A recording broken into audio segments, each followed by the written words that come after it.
Por favor, me comentan, ¿me están viendo? ¿Están viendo pantalla? ¿Me confirman, porfa? ¿Y me están escuchando? Vale, yo les quiero comentar, ¿por qué tanta mi preguntadera? Les voy a confesar, hoy ha sido un día algo complejo desde el punto de vista técnico. Hemos tenido muchas dificultades de conectividad en gran parte de la ciudad. Los principales operadores están fallando, hasta los móviles.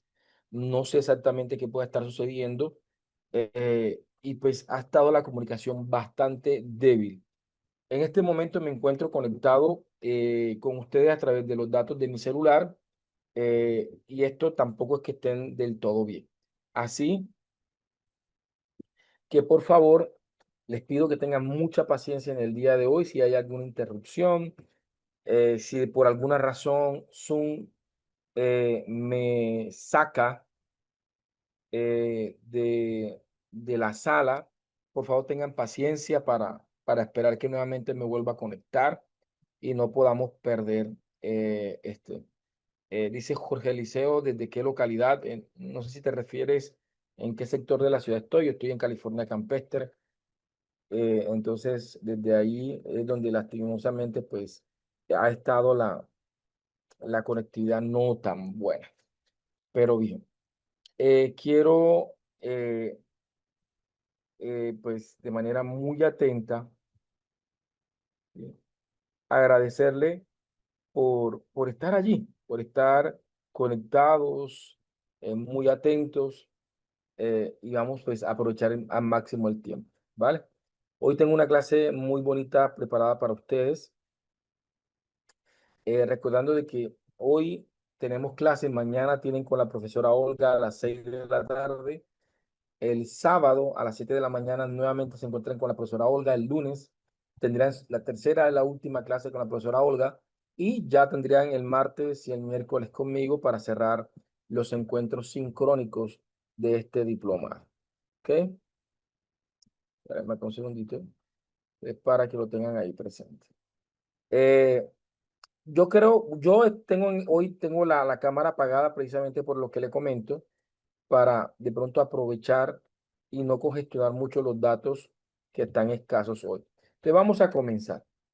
Hoy quiero hablarles un poco sobre educar desde el cerebro del que aprende, ¿sí? Educar desde el cerebro del que aprende. De hecho, voy a mantener el chat abierto. Voy a dejar el chat abierto por si de pronto me llego a quedar o me llego a salir, pues ustedes sepan, y me puedan informar también si de pronto por alguna razón no se ve o algo. Vamos a hablar sobre eh, neuroeducación. Vamos a ver algunos principios que son importantes. Permítanme acá. Vamos a hablar sobre educar desde el cerebro del que aprende. Uno de los errores más comunes que cometemos como profesores es que terminamos muchas veces planeando la clase desde el cerebro del que sabe y no necesariamente desde el cerebro del que aprende. Eh, Pareciera que cuando ya sabemos un tema, se nos olvidara el proceso, se nos olvidara el camino que nos permitió llegar a ese conocimiento. Eh, en una ocasión estaba reunido con un grupo de profesores y yo les dejaba un taller sencillo. Les decía, imagínense que tenemos un grupo indígena que por una diáspora social, climática, de orden público, les tocó llegar a la ciudad y estos indígenas han tenido un ausentismo completo de la sociedad moderna y llegan a un municipio, a una zona urbana. Y pues entre los desafíos está precisamente quizás hacer cierto proceso de, como de culturización, eh, tanto de lo urbano para que logren reconocer aspectos importantes de los indígenas, como que también los indígenas traten de familiarizarse con algunos aspectos de la zona urbana. Y yo le preguntaba, y la tarea era muy sencilla, ustedes le dan la tarea de enseñar, de hacer un curso cómo comer con cuchara. Es decir, tenemos que enseñarle a estos indígenas que siempre han comido con la mano, que nunca han visto una cuchara, que no han visto comer con cuchara, que ellos mismos nunca han comido con cuchara. Debemos enseñarles a comer con cuchara. Y el reto que le daba a los profesores que estaban en ese curso era que debían formular un plan muy sencillo, indicando cuántos contenidos tenían que trabajar, indicando el tiempo de duración del curso, las horas, etcétera, etcétera. ¿Ya? Y lo sorprendente fue que cuando ellos entregaron el producto, la mayoría consideraban que entre 1 a 6 horas eran suficientes para poder enseñarle a alguien a comer con cuchara. Y honestamente, desde nuestra visión, ¿qué tiene de sofisticado coger una cuchara, sí, poder meterla en la sopa o en el arroz, llevármela a la boca? Es decir, ¿qué ciencia hay en eso? Solamente una persona quizás dispuso un par de días, ¿sí? Y yo les preguntaba si ellos consideraban que era suficiente y decía, pues, pero es aprender a comer con una cuchara. Pero después les cambié la pregunta y les pregunté, ¿cuánto tiempo les costó a ustedes aprender a comer con cuchara? Y ahí las personas comenzaron a reflexionar y una persona dijo, profesor, vea, la verdad es que no recuerdo, pero considerando mi experiencia como madre, mi hija le entregó una cuchara más o menos al año y medio y más o menos como hasta los 5 años por ahí ya ella comió sola sin regar nada en la mesa. De manera jocosa, uno de los participantes dijo, yo tengo 43 años y según mi esposa, todavía no sé comer con cuchara porque hago un reguero en la mesa. Entonces yo le decía a ellos, a manera de reflexión, analizamos que cuando somos nosotros quienes enseñamos, ¿sí? Consideramos que 3 horas es suficiente. Es decir, más bien, pretendemos enseñar en 3 horas lo que a nosotros nos pudo haber costado 4 años dominarlo y aprenderlo. ¿Sí? Y esto es muy clásico de los profesores. Lo que a mí me costó horas aprender, pretendo enseñarlo en la inmediatez. Entonces terminamos planeando y con frecuencia lanzamos la expresión de, oye, pero es que este tema es fácil. Pues fácil para mí que lo sé, pero para los estudiantes que están aprendiendo, créanme que no es fácil. Para quien está aprendiendo, nada es fácil, por eso está aprendiendo. En una ocasión estábamos reunidos, un grupo de esposos compartiendo, y comenzaron a reunirse las esposas, y estábamos muy cerca a los esposos, y ellas comenzaron a hablar sobre la conducción. La mayoría de ellas, pues, conducen carros, eh, pero una de ellas manifestó que lastimosamente todavía no sabía manejar. Esto es lo que voy a decir, es algo muy cultural del Caribe colombiano, muy cultural de la ciudad de donde yo vengo, y es que es como una responsabilidad muy grande del papá o en su defecto del esposo poder ser quien afectivamente acompañe ese proceso, tanto con sus hijos, hijas o en este caso con su esposa.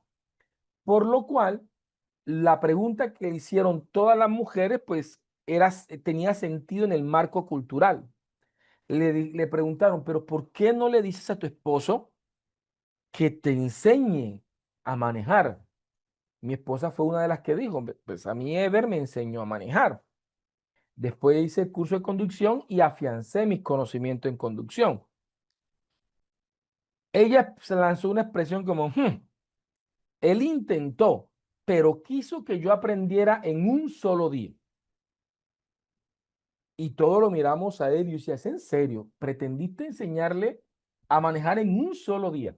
Y él lanza la expresión, pero manejar, ¿qué tiene de difícil?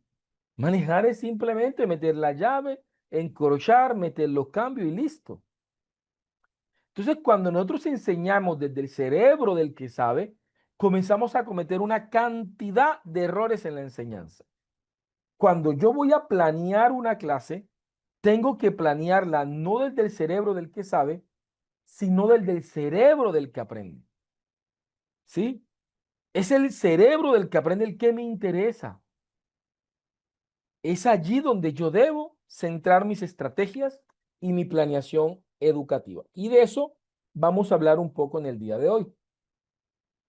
¿Me confirman, porfa, si se ha entendido lo que he dicho? Y les voy a pedirle perdón, voy a estar validando mucho esto, considerando las circunstancias que le acabo de decir. Entonces, no podemos planear desde el cerebro del que enseña. Tenemos que planear desde el cerebro del que aprende. Siempre desde el cerebro del que aprende. Siempre desde el subtexto. Recuerden, texto, contexto, subtexto.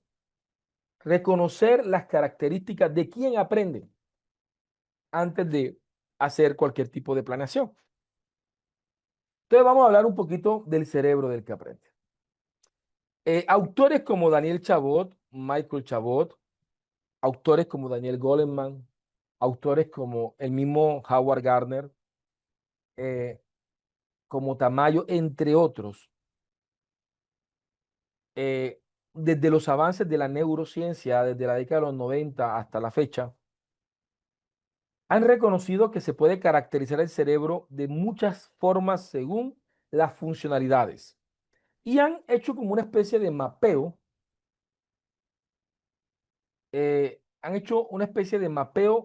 de las partes del cerebro que suelen reactivarse con más predominancia frente a ciertos estímulos del ambiente.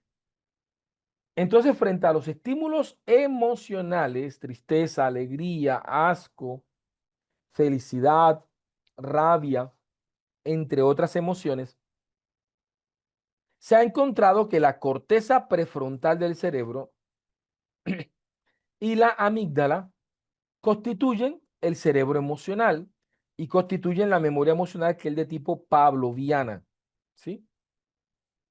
La corteza prefrontal y la amígdala es responsable de las emociones. Pero curiosamente la amígdala tiene la capacidad de asaltar todo el cerebro o de disponer el cerebro a cualquier actividad. Es decir, que tienen la capacidad de activar las funciones ejecutivas del resto del cerebro. Por esa razón, un estudiante que no esté motivado o que tenga miedo o que tenga rabia o que tenga tristeza, va a sentir ciertos bloqueos cognitivos. ¿Sí? Entonces, es importante el cerebro emocional. El mapeo también representa que la corteza frontal del cerebro y el hipocampo constituyen el cerebro cognitivo, donde almacenamos nuestra memoria de corto y largo plazo de manera explícita, de manera declarativa. Es decir, yo soy consciente de lo que sé. Es decir, el saber se almacena allí. Y como lo veremos más adelante, esta memoria declarativa se divide en memoria semántica y memoria episódica, pero se encarga del saber.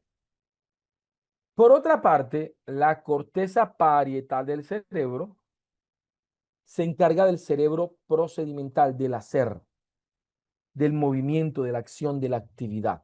Entonces vemos que el cerebro, ¿sí? Eh, representa un ser que siente, un ser que sabe y un ser que hace. Sentir o sentir, saber y hacer. Sentir, saber y hacer.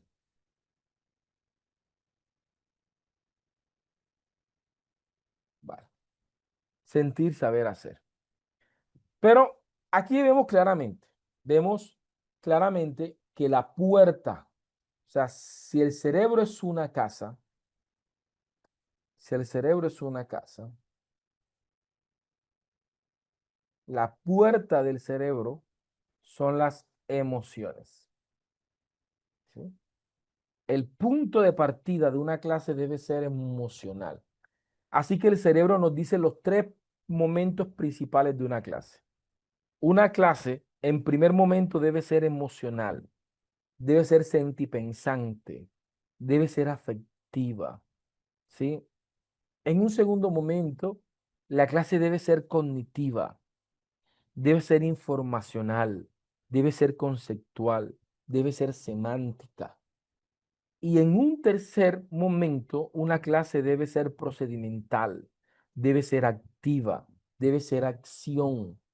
¿Sí? Entonces, tenemos claramente los tres momentos de una clase.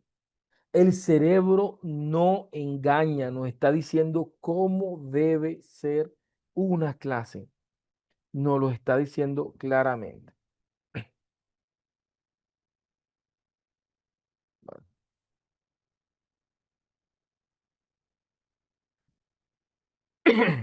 Entonces, quiero enseñarles un principio que un gran maestro me enseñó y que no quiero perder la oportunidad de poder hablarle.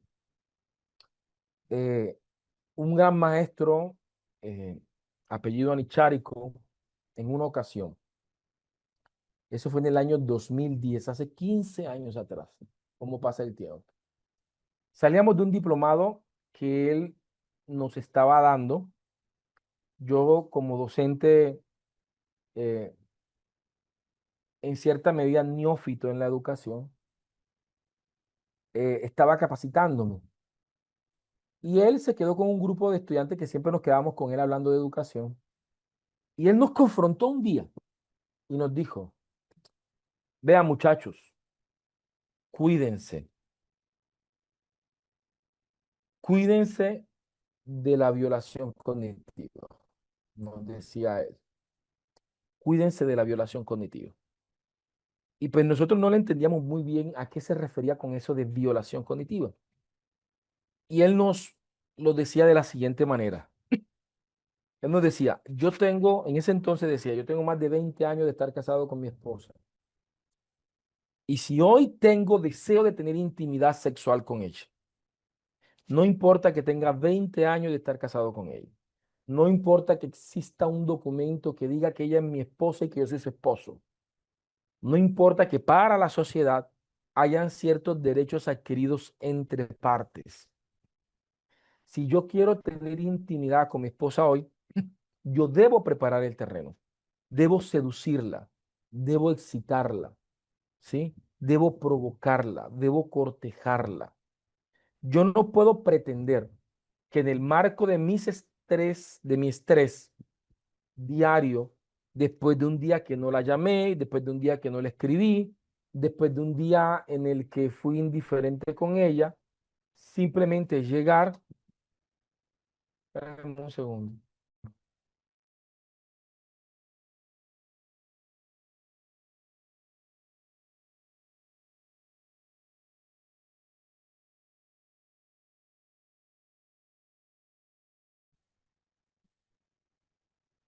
vale,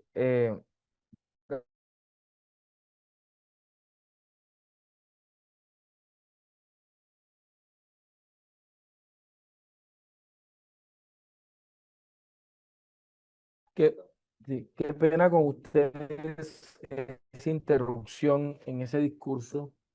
Pero como les decía, hay un daño acá en el sector y estamos intentando pues pelear para que nos lo resuelvan. Les decía entonces, Anicharico nos decía, yo no puedo pretender después de un día de estar ausente, simplemente llegar y exigir, porque en cierta medida, sí, indistinto de que sea mi esposa o no, estaríamos hablando de una especie de violación si no hay un consentimiento de ella, si de pronto no está dispuesta, entonces entraríamos en ese tema. Entonces, nos decía que la educación es similar, ¿sí? La educación es muy similar. Yo no puedo pretender que porque tengo 20 años de experiencia en ser maestro, no puedo pretender que porque existe un contrato que digan que ellos son mis estudiantes y que yo soy su profesor, ya yo tengo acceso directo a su cerebro cognitivo. No, yo para poder entrar al cerebro cognitivo necesito pasar por el cerebro emocional, no puedo saltarme el cerebro emocional. Sí, porque de lo contrario, nos decía Nichárico, podemos estar cayendo en una violación cognitiva. Y si nos vamos a la metáfora del acceso carnal violento, entonces tenemos el hecho de que la intimidad sexual, que debería ser algo placentero para ambos, termina quizás de pronto siendo traumático para algunas de las partes. Así pasa con la educación. El aprender debería ser un acto placentero, debería ser un disfrute. No sé si ha pasado en estos días que usted, ay, tengo clase del diplomado, o, uy, excelente, tengo clase de diplomado. No sé si definitivamente ha sido un escenario donde se han sentido de alguna manera acosados o ha sido por el contrario un disfrute. Es decir, cuando nosotros logramos ese escenario de disfrute, cuando logramos ese escenario, obviamente, al igual que la intimidad, el aprendizaje se vuelve un evento placentero, se vuelve un evento que genera huellas y no cicatrices en las estructuras cognitivas. Entonces, es importante que nosotros eh, reconozcamos el valor de las emociones y podamos repensar nuestra clase desde el valor emocional, considerando el valor emocional, ¿sí? Entonces, desde este sentido, ¿vale? ¿Sí? Entonces, alguien me decía, una persona en diploma decía, profesor, ¿y será que yo puedo hacer esto? Por ejemplo, una clase sea completamente emocional, la segunda clase sea completamente cognitiva y la tercera clase sea completamente procedimental, me decía. Y yo le respondía desde la metáfora de lo que estábamos hablando, porque yo había mencionado la metáfora de la violación. Yo le decía, o de la intimidad sexual más bien. Yo le decía, imagínate por un momento que yo hoy emociono. ¿Sí me entiendes? Y yo no, hoy va a ser el día en el que voy a emocionar, por ejemplo, a mi esposa. ¿Sí? No, o sea, y mañana, entonces tengo, no, o sea, si yo preparo el terreno, si yo provoco, tengo que tener la capacidad de poder ejecutar de manera inmediata. Porque adivina, el día siguiente vas a tener nuevamente que provocar y el día siguiente vas a tener que provocar. Y siempre debe haber la provocación. Decía José Luis San Pedro, decía que él reducía la pedagogía a dos palabras, amor y provocación. ¿Sí? Entonces es muy, muy interesante cuando nosotros reconocemos y comprendemos esto. Voy a,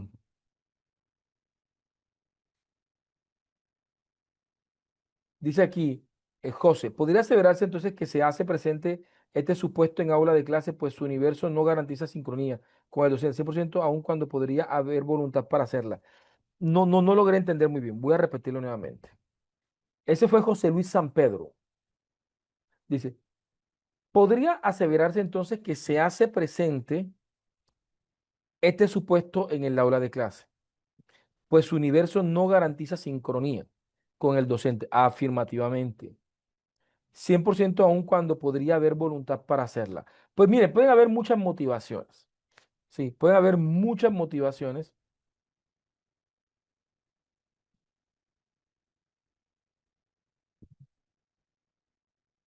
Me están diciendo que en el chat de WhatsApp están enviando mal el código de acceso. Ah, porque es que cambió. No, pues ya es un tema que tienen que ser los anfitriones porque no tengo acceso al WhatsApp. Vale. Sí. Vamos a buscar a ver la frase de José Luis San Pedro. Para ver. José Luis San Pedro. ¿Sí? Eh, amor y provocación. Vamos para ver.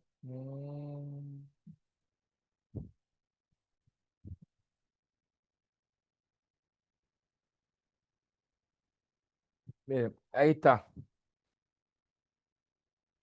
Este, aquí tengo el wallpaper. ¿Sí? Vamos a copiar la imagen creo que me caería bien meterla aquí para tenerla en otras clases.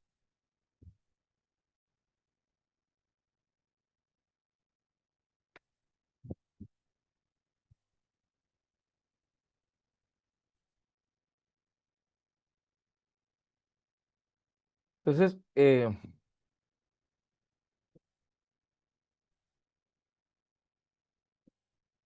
José Luis San Pedro decía,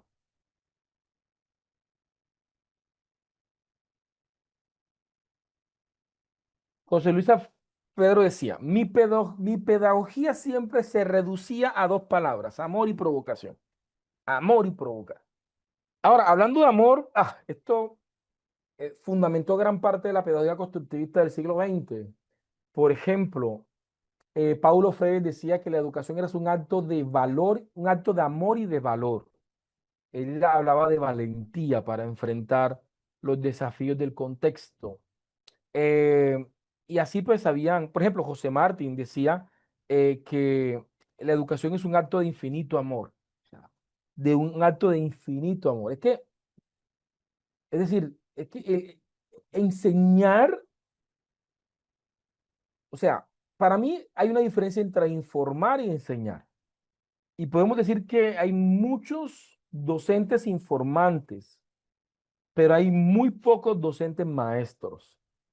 La diferencia entre un informante y un maestro radica en el amor, ¿sí? Quien informa, informa, pero el maestro es una persona que teje, es una persona que planea, es una persona que tiene pasión, es una persona que podría estar hablando todo el día de educación, saca tiempo para los estudiantes, es una persona que definitivamente es muy diferente. Cuando el profesor y el estudiante al mismo tiempo están anhelando que suene la campana para que se acabe la hora, es como cuando uno está en un matrimonio esperando que ya llegue la hora para dormirse porque definitivamente no queremos estar juntos, ¿ya? En una ocasión tenía un amigo que se quedaba y en el trabajo yo le decía, pero ¿por qué no vas a almorzar como todo el mundo? Y me decía, es que me siento más tranquilo aquí que en mi casa. Entonces, algo está mal. Tiene una casa, pero no tiene un hogar. Así pasa en el aula de clase. ¿Sí? Y vemos escenarios donde el maestro finge enseñar y los estudiantes fingen aprender en un acto de mutuo engaño, en un espejismo llamado educación. Entonces vamos a estar conversando algunas cosas, ¿vale? ¿Está claro para continuar? Ahí les mando la frase de José Luis San Pedro. Ve, me siento sorprendido que me haya recordado al maestro en esta clase. ¿Vale? Perfecto. Vale, vamos a hacer, entonces, hablemos de atrás para adelante, como decimos popularmente. ¿Sí? Hablemos del cerebro procesal, hablemos de la corteza parietal del cerebro, hablemos de esta parte del cerebro, ah, de esta parte del cerebro, quien se encarga de nuestra memoria procesal. Lo primero que quiero que sepan de esta memoria procesal es que es independiente a la memoria cognitiva.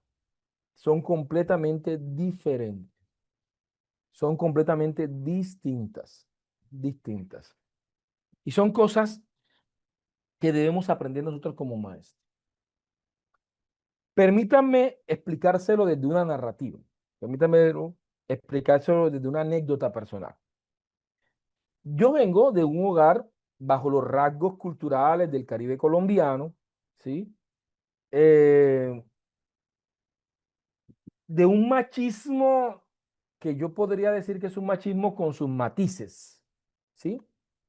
Porque de pronto habían aspectos que podríamos decir que sí constituyen de pronto cierto tipo de, de, de sobreprotección o no sé cómo llamarle hacia las mujeres y cierta clasificación de actividades. Yo reconozco, vengo de allí y no voy a decir que estuvo bien o que estuvo mal, simplemente reconozco que culturalmente vengo de allá, ¿cierto? Y esto es importante para lo que les voy a contar. Y desde pequeño en mi casa se habían clasificado los oficios caseros. Y los oficios que me correspondían, yo era el único varón entre los hijos, mis hermanas. tenían sus oficios y yo como el único varón tenía mis oficios.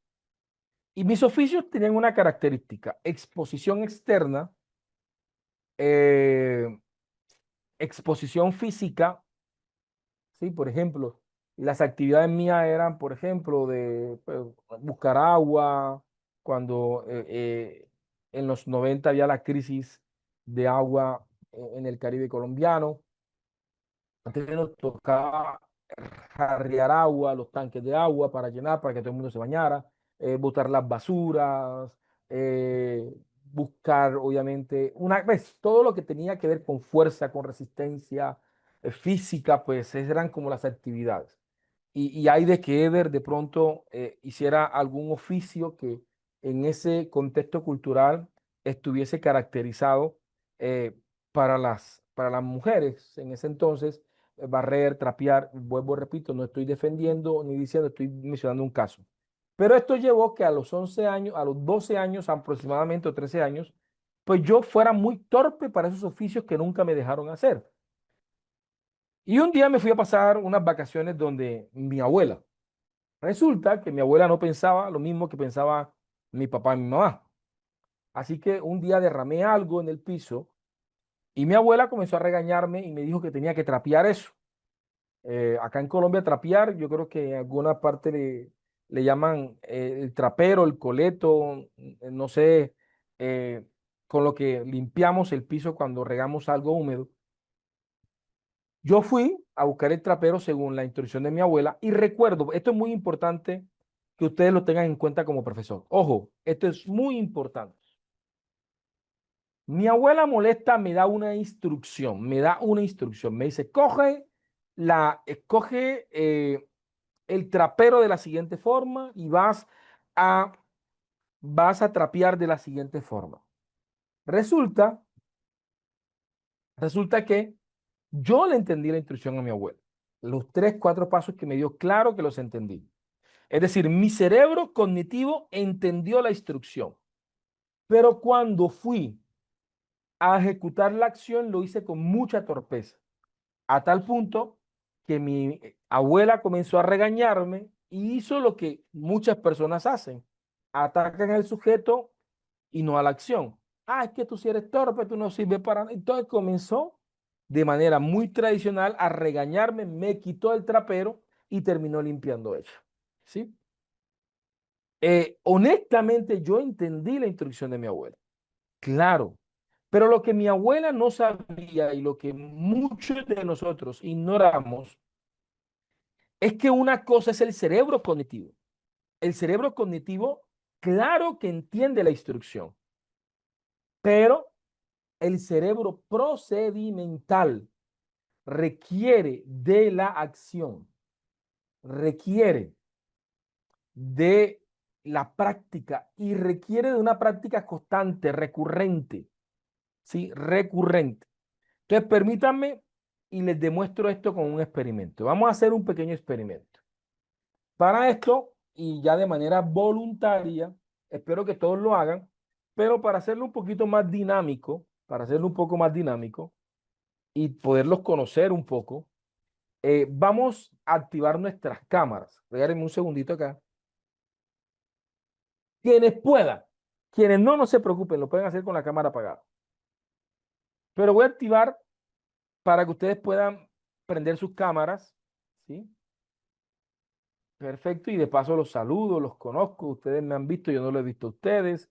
A Emily un saludo, a Nelis, a Abnel, a PC, a Ivone, a Juan, William, un saludo a Ana, a Excelente, a Samsung, a Sandra, Susana, Henry, un gusto saludarlo, a Galaxia, a Tavo, a Ronnie, a todos ustedes, muchas gracias. Están ahí lindos, bonitos conectados con el diplomado. Vamos a hacer un experimento, ¿vale? Les voy a demostrar cómo una cosa es lo cognitivo y otra cosa es lo parietal. Y lo difícil que es poder concatenar ambos elementos. ¿Ok? Yo les voy a darle tres instrucciones sencillas. Y ustedes van a intentar hacerlo para que se sientan como yo me sentí cuando mi abuela me pidió que trapeara el piso. ¿Ok? Y ustedes adquieran empatía con sus estudiantes. Lo primero que vamos a hacer es voy a alejarlo lo más que pueda para tener el espacio suficiente. Vamos a poner nuestra mano así. ¿Sí? Sencillo, complicado, difícil. No, ¿cierto? Ok. Y la otra mano así. ¿Lo están viendo? Hagan así. ¿Ha sido difícil? No. Primer paso, así. Segundo paso, así. Y ahora, de manera rápida, vamos a cambiar.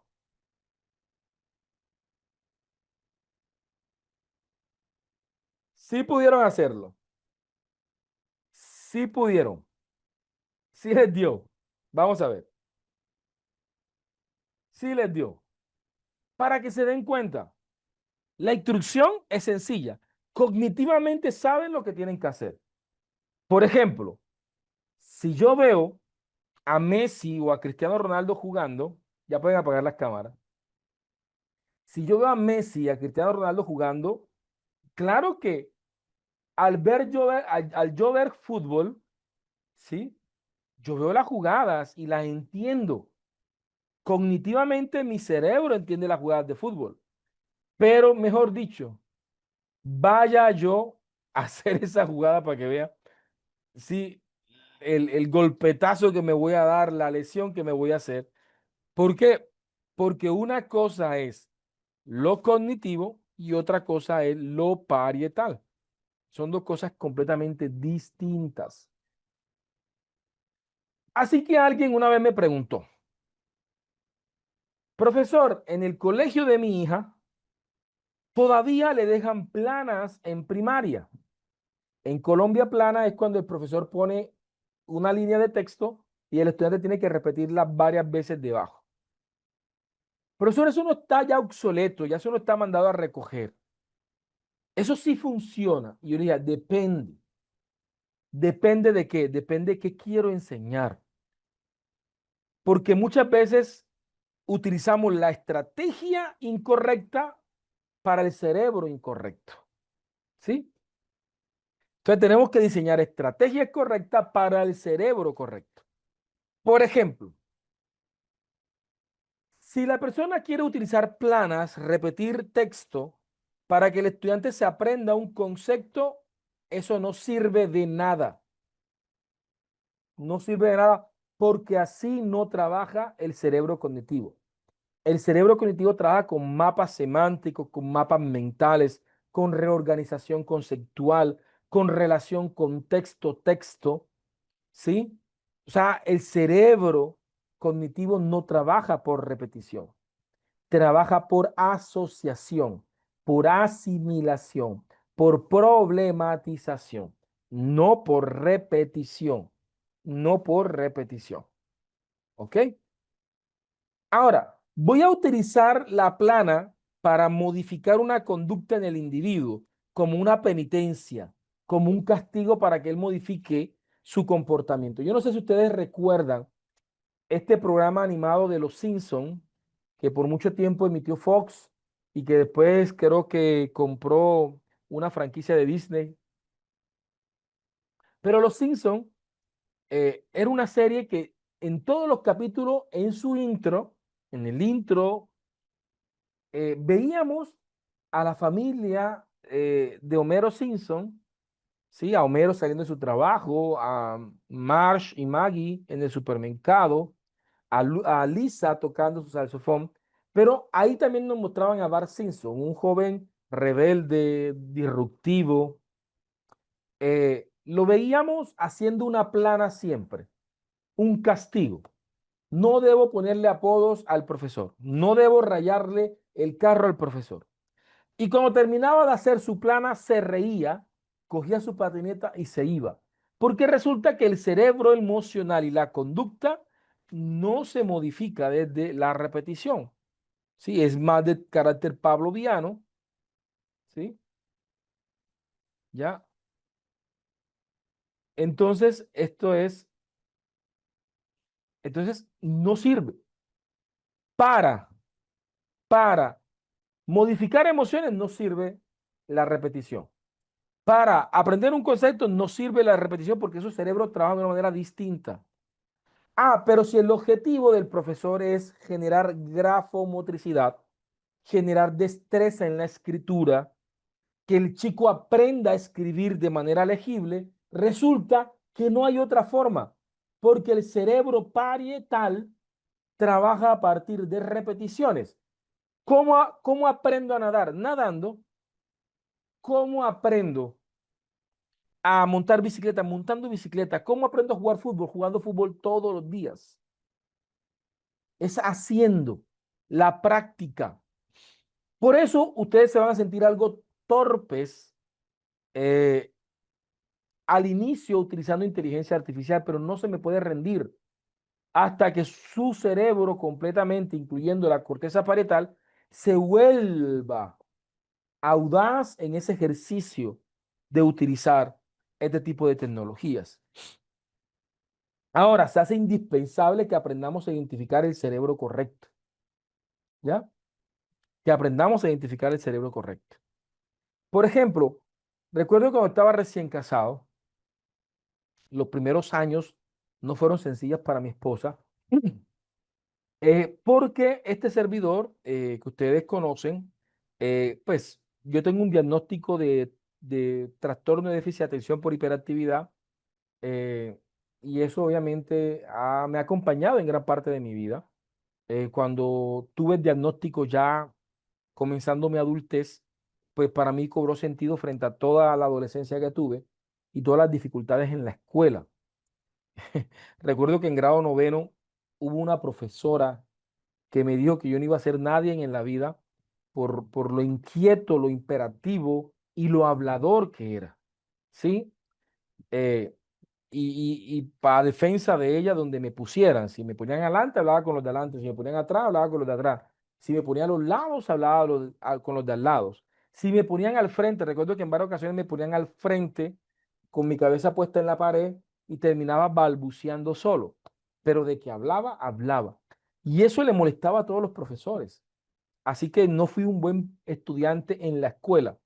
Y por mucho tiempo pensé que era una persona, ¿cómo le podemos decir? No me quiero victimizar, pero por mucho tiempo me sentía torpe, me sentía bruto, me sentía que no tenía capacidades intelectuales. Ellos son inteligentes, yo no soy inteligente, ¿sí? Y aprendí a ver la cara de la moneda que todo el mundo decía que tenía, pero muy pocas personas me mostraron que una moneda siempre tiene dos caras y que si tenía déficit de atención, lo más probable es que había una cara que yo podía sacarle provecho, como la creatividad, la profundidad, la capacidad de resolución de problemas, cosas que quizás de pronto otras personas que quizás tienen una atención un poquito más sostenida que la mía, de pronto no lo tienen, ¿ya? Y curiosamente, casi 12 años después, tuve la oportunidad de ir a ese colegio en calidad de conferencista, en calidad de conferencista educativo, y de alguna manera contaba mi experiencia y estaba ya próxima a pensionarse esa profesora, ya, y hay una cosa que siempre me gusta decir como reflexión, ese día aprendí una enseñanza grandísima porque yo pensé que ella al verme dando una conferencia se iba a arrepentir de todas las palabras que me dijo en grado noveno y que iba a decir, hombre, ¿sabes qué?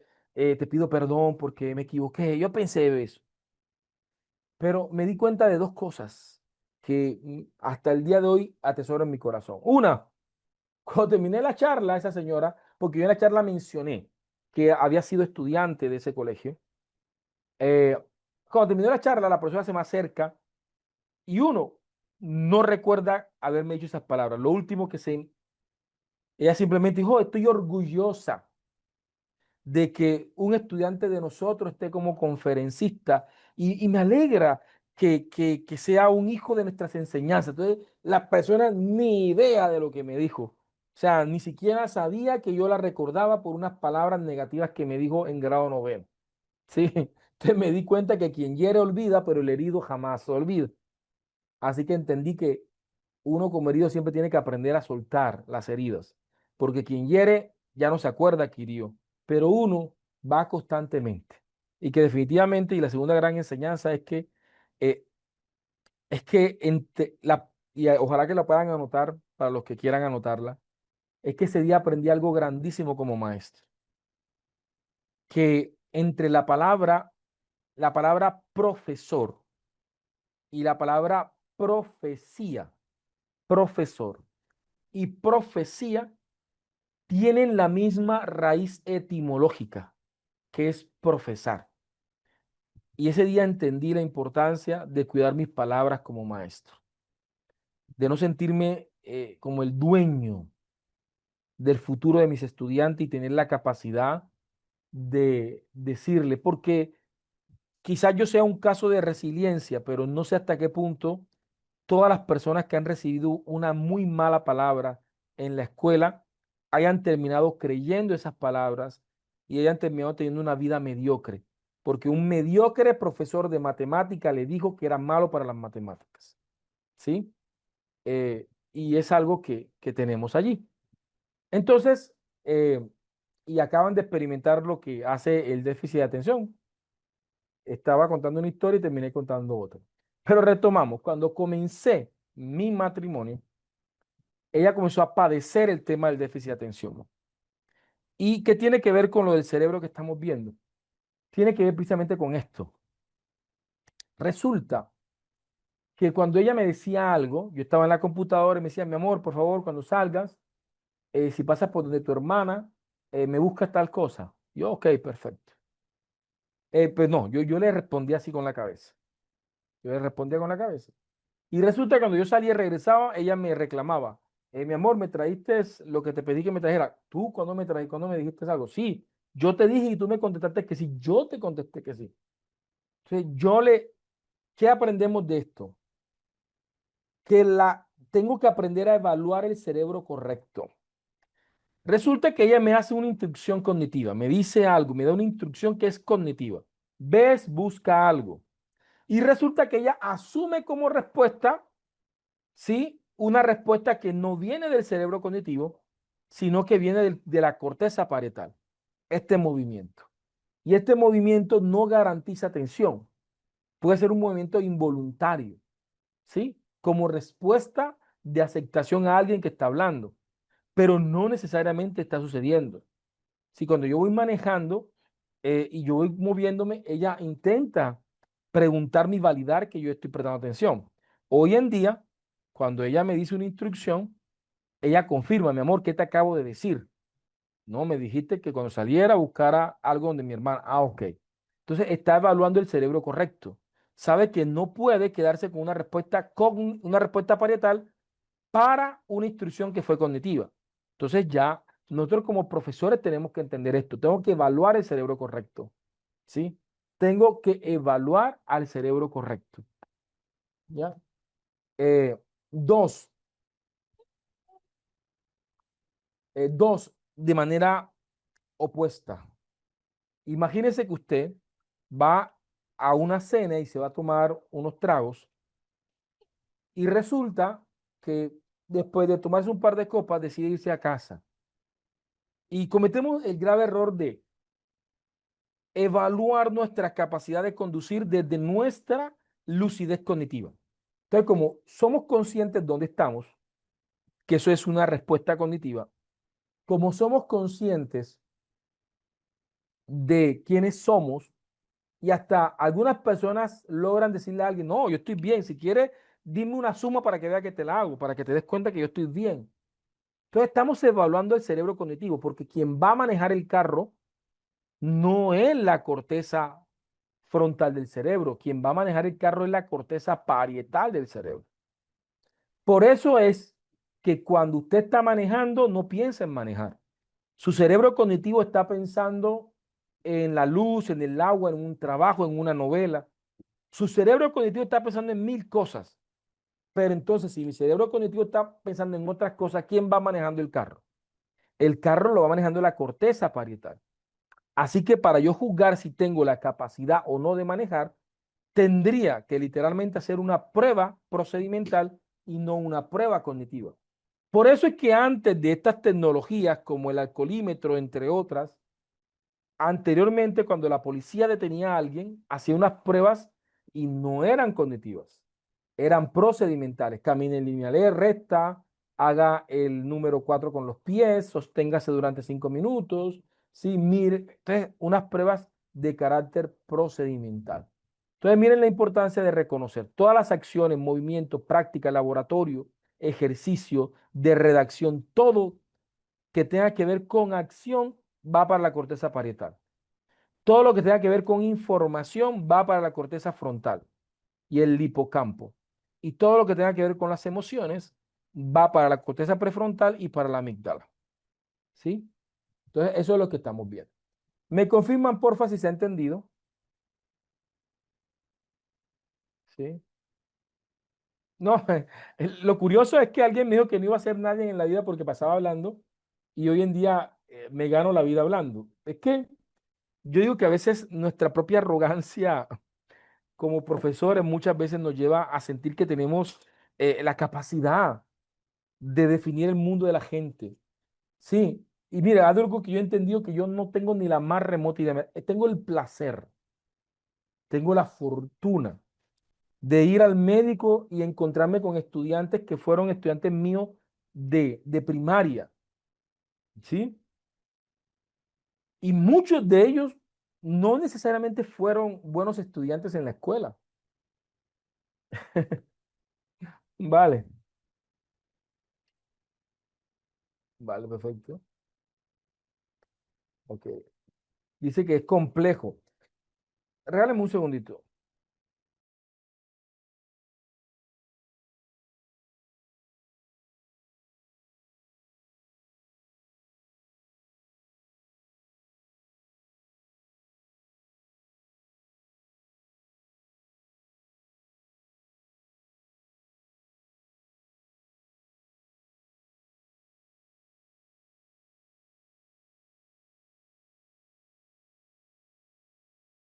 Ok,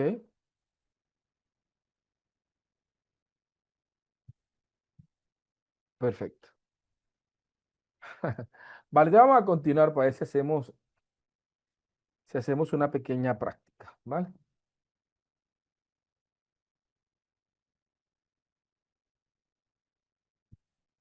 Yo siempre he pensado, y lo digo desde mi experiencia, y no quiero de pronto entrar en un debate teórico epistemológico, pero yo digo que más que déficit de atención, como yo lo percibo desde mi propia experiencia, es más como una atención, es decir, más dispersa.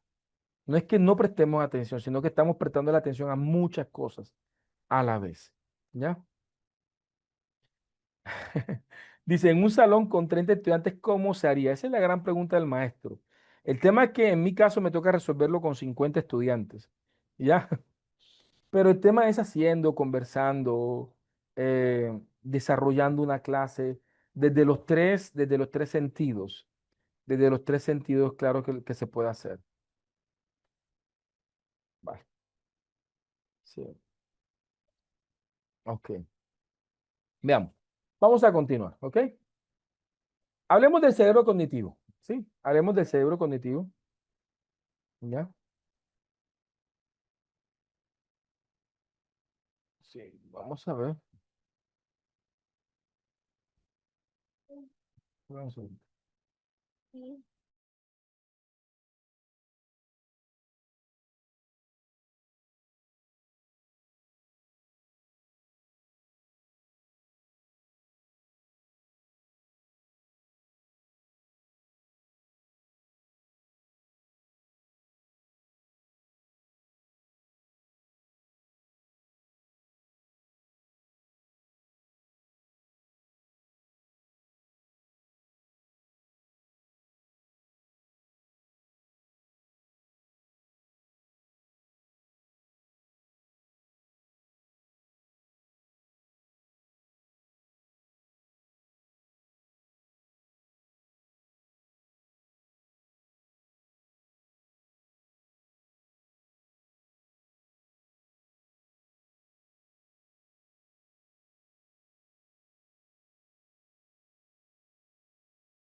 Qué pena con ustedes, discúlpenme.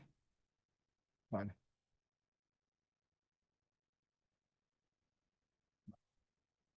Veamos. Hablemos un poquito del cerebro cognitivo. Voy a apagar por un momento el chat porque, vuelvo y repito, no lo hago por ustedes, sino lo hago por mí. Va. Voy a apagar el chat.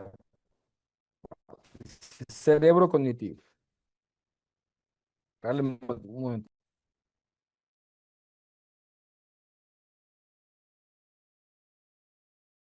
Vale. Hablemos del cerebro cognitivo. Para irnos a unas prácticas ya, porque ya son las 7, ya llevo 60 minutos hablando, 55 minutos hablando. ¿Recuerdan esta película de las 50 primeras citas, donde ella es un caso muy típico del cerebro cognitivo, ¿sí? No sé si lo recuerdan. Damas y caballeros, quiero presentarles a nuestro caso clínico más destacado. Mm. Mire, bien, en el caso de esta película, en el caso de Lucy, Lucy es una chica que tiene un accidente y tiene un daño cerebro en la corteza frontal del cerebro y pierde la capacidad de retener información cognitiva a corto plazo. En tal sentido que cuando duerme se le olvida todo. Es un clásico, eh, pero no sé si llamarle clásico, pero es una película ya con más de 20 años y de alguna manera está en el corazón de mucha gente, muy bonita. Y habla muy bien de eso. Damas y caballeros. La memoria declarativa, esa memoria consciente, explícita, se divide en dos memorias, memoria semántica y memoria episódica. Esto tienen que aprendérselo, porque nosotros tenemos que aprender a trabajar con esas dos memorias, memoria semántica y memoria episódica. Hablemos primero de la memoria episódica. La memoria episódica es la que se encarga de almacenar las vivencias, todo lo que vivimos, ¿sí? Y esa memoria está ligada a un contexto espacio-temporal. Está ligada a un contexto espacio-temporal.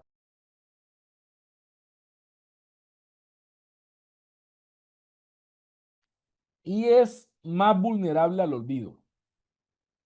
Es más posible que se nos olvide. ¿Por qué? Porque tiende a la saturación. ¿Cómo así, profesor?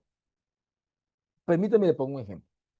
Si yo les pregunto a ustedes qué almorzaron hoy, lo más probable es que ustedes me digan. Yo particularmente almorcé unos frijoles con chicharrón muy deliciosos que hicieron en casa y lo recuerdo. Pero si yo les pregunto a ustedes qué almorzaron, eh, el jueves de la semana pasada ya va a ser un poco más difícil que ustedes me puedan decir cuándo, qué almorzaron hace una semana. Tendría que pensar, ay, yo qué estaba haciendo hace una semana, buscar ciertos eventos que les permitan asociar espacio temporal para ubicar en el cerebro qué almorzaron hace una semana. Si yo les pregunto qué almorzaron el 4 de agosto, hace un mes, uy, profe, ahí sí me toca revisar bien. Y si yo les pregunto qué almorzaron el 4 de septiembre de 2024, hace un año, pues va a ser un poco más difícil. La información va a tender a olvidarse porque se va a ver una saturación de información y solamente van a estar relacionadas en un contexto espacio-temporal. Pero miren lo curioso. Si ustedes me preguntan qué almorcé en mi primera cita con mi esposa, que fue un almuerzo en una playa, recuerdo no solamente dónde fue, cuándo fue, sino que almorzamos. Y eso pasó hace más de 12 años, ¿sí? Entonces, no les puedo decir que almorcé hace un mes, pero sí les puedo decir que almorcé hace 2 años en una fecha especial. ¿Y por qué razón? Por las emociones. Miren cómo las emociones tienen incidencia en el aprendizaje. Entonces, esa información pasa a un pensamiento central, pasa directamente a una parte de mi cerebro donde ya la información viene a ser de largo plazo, ¿sí? Viene a ser de largo plazo, ¿ya? Entonces, miren lo importante que es precisamente la memoria la memoria episódica. Entonces, veamos, memoria semántica. La memoria semántica La memoria semántica trabaja conceptos más que definiciones, las cuales son independientes al contexto, ¿sí? Y son más difíciles de olvidar siempre y cuando estén organizadas, estén mapeadas, estén relacionadas, estén asociadas, ¿sí? Esto es lo que hace la diferencia. ¿Cuál es el problema? Que muchos profes hacemos esto.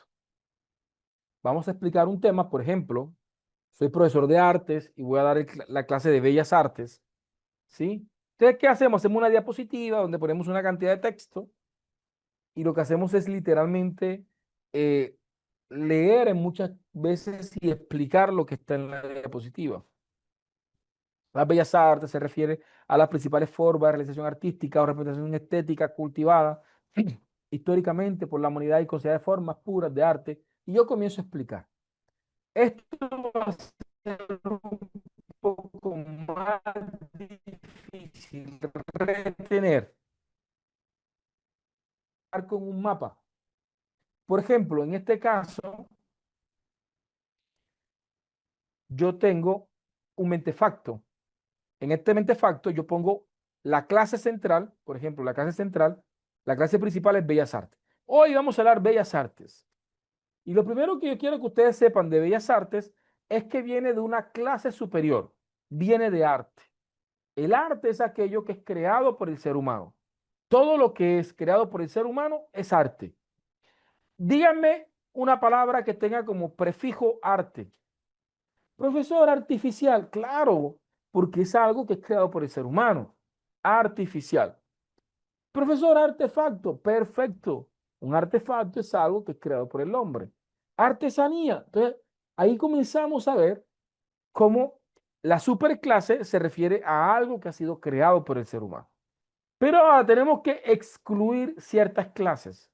Por ejemplo, una clase de exclusión de Bellas Artes, que no es Bellas Artes, por lo muy bonito que sea, que no es Bellas Artes, las obras de la naturaleza. ¿Cuántas veces no hemos escuchado ese piropo que a veces se le dice a una dama, oye, tú eres una hermosa, bella obra de arte? Resulta que por lo muy bonita que sea, dado que esa persona es una obra de la naturaleza, pues no sería entonces considerado una obra de arte, o mucho menos una obra de bella arte. ¿Sí? Yo puedo ver un amanecer hermosísimo, pero ese amanecer no es una bella arte. Ah, pero si veo un dibujo o una pintura de un amanecer o veo una pintura de una hermosa dama, eso sí es bella arte, porque ese dibujo o esa pintura ha sido creación humana. ¿Cuáles son las clases de inclusión? ¿Qué sí es bellas artes? Lo que es hecho por el hombre. Por eso es arte. Pero no todo lo que es hecho por el hombre es bellas artes. También se requiere que hayan sido creadas para ser contempladas estéticamente y que responde a unos valores sensoriales, formales y vitales. De allí que lo que para mí es bonito no necesariamente sea bonito para todo el mundo. Y finalmente hablamos de las subclases. Las bellas artes se clasifican en música, pintura, escultura, arquitectura, fotografía, literatura, cine, etcétera.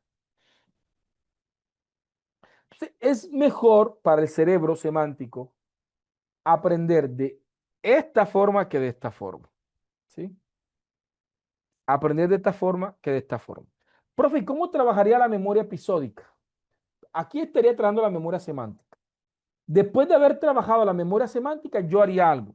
Lo sacaría del salón, buscaríamos en el campus universitario, buscaríamos un buen lugar, me imagino un árbol grande, por ejemplo, que podamos ver y yo les pueda pedirle a chicos, traigan un blog de hojas y lápices, los debía haber pedido con anterioridad, y le puedo decir, mire, hagamos lo siguiente, quiero que piensen en la emoción, y aquí hablamos, miren cómo trabajo el tema de la inteligencia emocional.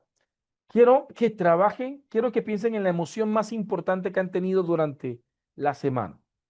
Si en esta semana ha predominado en ustedes la rabia, la tristeza, la alegría, la frustración, el miedo, no sé, ustedes van a pensar en una emoción que haya sido predominante en ustedes esta semana.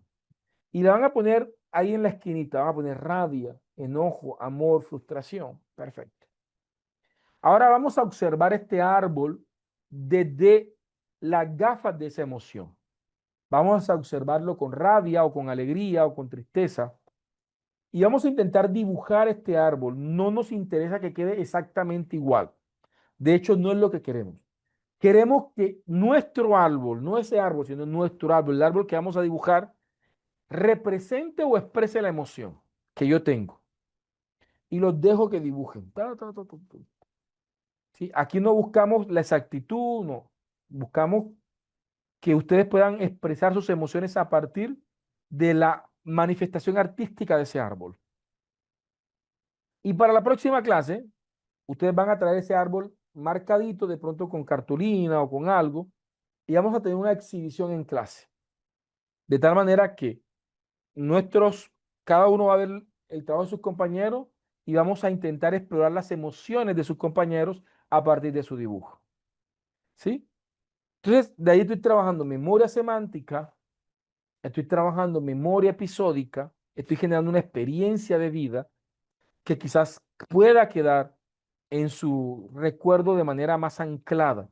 También estamos trabajando la parte procedimental, estamos trabajando el cerebro emocional, el cerebro cognitivo y el cerebro procesal porque están dibujando. Entonces, es lo que vemos, ¿vale? Vamos a hacer un pequeño ejercicio. Vamos a utilizar una inteligencia artificial. Voy a utilizar una inteligencia artificial que se llama Mapify y vamos a explorarlo, ¿ok? Mapify es una IA que nos permite hacer mapas mentales. Aquí se los voy a compartir el paso a paso de lo que vamos a hacer. Regálame un segundito.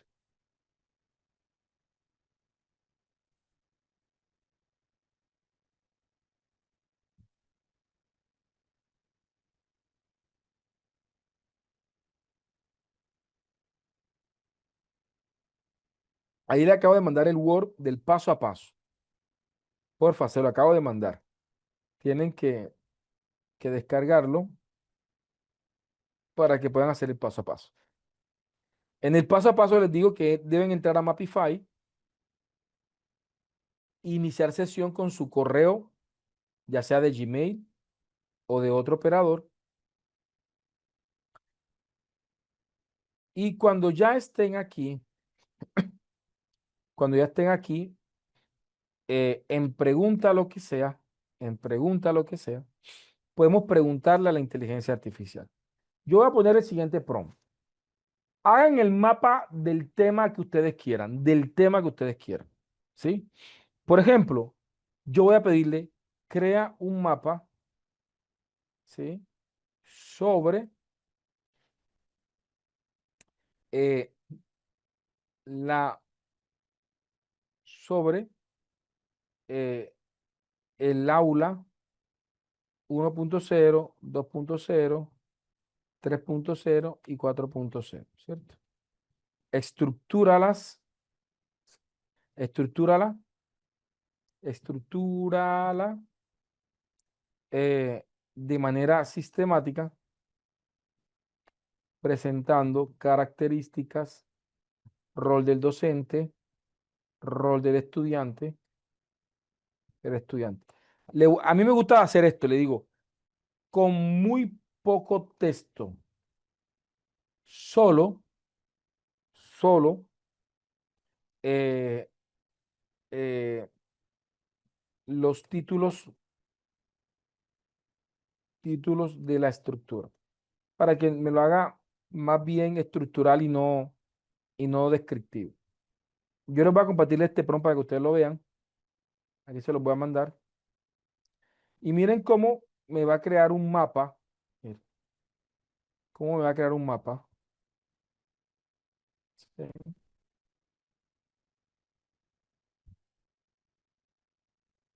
Pero aquí me faltó algo. No, no. Vamos a ver, pregunta lo que sea. Vamos a poner el rol del estudiante como un concepto solo con muy poco texto. Creo que esta parte final es la que estuvo mal. Ahora sí. Ahora sí. Vamos a crearlo y mira, tengo un hermoso mapa que puedo utilizar en mi clase. Hablo 1.0 característica y yo puedo explicar la clase. Clases presenciales, uso de pizarra y libro, enfoque en memoria, rol de docente, transmisor, aula 2.0 característica, introducción de tecnologías digitales básicas, uso de proyectos, aprendizaje más interactivo, facilitador, uso. Y aquí tengo mi mapa. Sí, puedo descargarlo, digo aquí compartir, le digo exportar, voy a descargarlo como PDF. Ahí estoy descargando mi imagen como PDF y se las puedo compartir a ustedes como ejemplo. ¿Sí? Como ejemplo, aquí se las mando. Voy a eliminarles el PROM este porque este PROM lo modifiqué. Ahora sí. ¿Ya? Vamos a hacer nuestra primera práctica en el día de hoy, ¿ok? Le activo el chat, me dice si se entendió y vamos a probar esta herramienta de mapa conceptual, ¿ok? Y me dice si la clase de hoy se está entendiendo, ¿vale? Nos vamos para una práctica.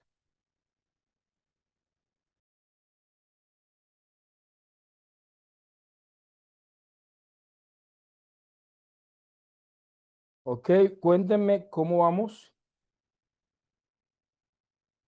allí en estado. ¿Qué les pareció el ejercicio? Oh, excelente. Aquí vemos, ¿vale? Pero este no me parece a Mapify. Sería muy interesante que nos dijera qué herramienta utilizaste para hacer ese mapa a Curero, porque no me parece como Mapify, pero se ve muy bueno. Así que me gustaría saber en qué herramienta lo hiciste. Vale, vamos a hacer una línea de tiempo. Ya acabamos de hacer un mapa mental, vamos a hacer una línea de tiempo. Vamos a seguir utilizando Mapify. Vamos a crear una línea de tiempo, ¿sí? Nos vamos donde dice pregunta lo que sea.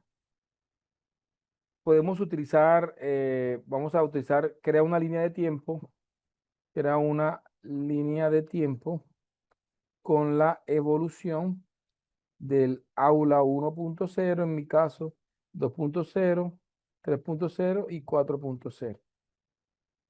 ¿Ya? Sí.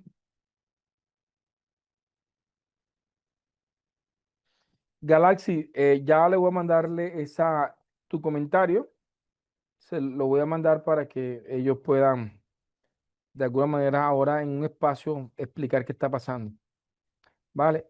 Para hacer una línea de tiempo, el prompt tiene que ser evolutivo. Alguna línea de tiempo o evolución o crea un mapa de la evolución de tal cosa. ¿Sí? Y aquí cuando ya pongan el prompt, donde dice plantillas, aquí donde dice plantillas, van a seleccionar la plantilla y van a escoger entre las opciones que le aparecen, van hacia abajo, van a escoger crear línea de tiempo. ¿Sí? Te ponen el prompt de crear línea de tiempo y de buscar donde dice plantilla, línea de tiempo y crear. Y esto lo que va a hacer es crearles, como su nombre lo indica, una línea de tiempo. ¿Sí? Entonces mire que ya no es un mapa, sino una línea de tiempo. Aula 1.0, ¿sí? Tradicional hasta finales del siglo XX.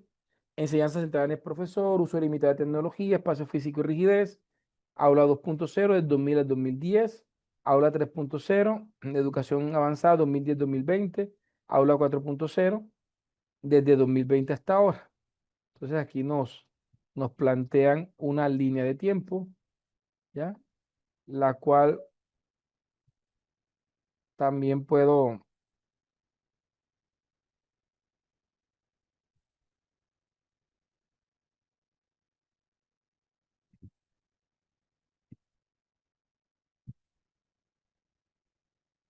aquí tengo la línea de tiempo, ¿vale?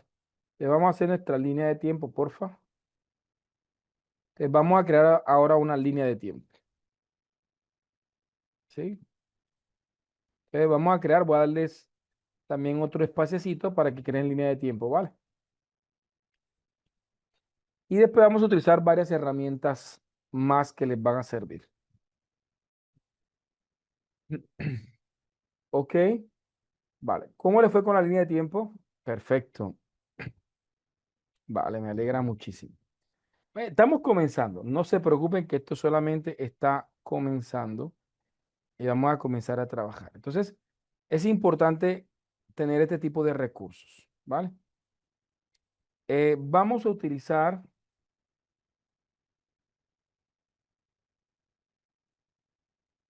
vamos a hacer un paso a paso. Voy a cerrar el chat para explicar el siguiente punto que vamos a trabajar. Vamos a ver acá. Bueno, permítame para ver si ubicamos el archivo.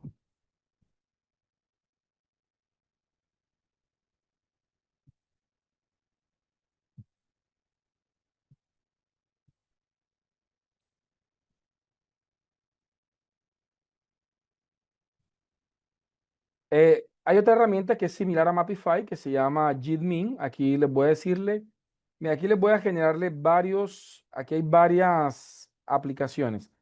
Ya utilizamos Mapify, ya ustedes ahí les mandé el paso a paso en Mapify. Ahora vamos a crear utilizando JITMIN. JITMIN es muy similar a Mapify. Simplemente ustedes utilizan jitmin.com. Ya aquí se los voy a mandar.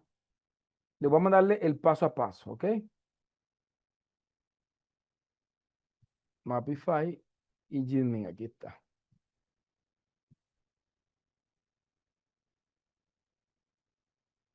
Aquí se los voy a mandar.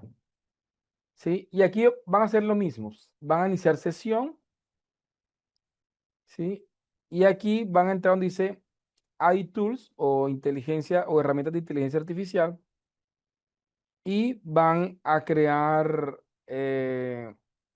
su, pues, inteligencia, su, vamos para ver si aquí aparece, creo que es esta. No,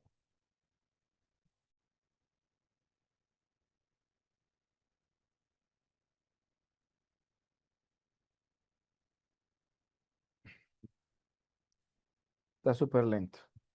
Yo utilizo mucho Jitmin, pero lo utilizo desde ChatGPT, ¿sí? Eh, y ahí es donde quiero enseñarles a utilizar esta herramienta. ¿Ya? Lo malo de Jitmin es que literalmente es bastante caro, ¿sí? Para ver, aquí está, empezar a este. Entonces ustedes trabajan desde aquí, muy similar a Mapify, ponen el prompt, pero tienen como tres opciones. De ahí en adelante les va a cobrar. Pero hay una manera de utilizar Jitmin gratuito siempre, y es a través de ChatGPT. Así que para los que no pueden entrar en ChatGPT, pueden hacerlo directamente de Jitmin, pero van a tener tres oportunidades no más. Pero si ustedes entran a ChatGPT, les voy a enseñar a utilizar Jitmin de manera gratuita. Y no solamente de manera gratuita, sino que ustedes van a poder también integrarlo a su chat, a los chats que viene haciendo con ChatGPT. Ve, aquí está súper lento. Yo les estaba platicando del inconveniente que tenemos actualmente con el internet aquí en casa, en el sector más bien. Y está bastante mala la conexión.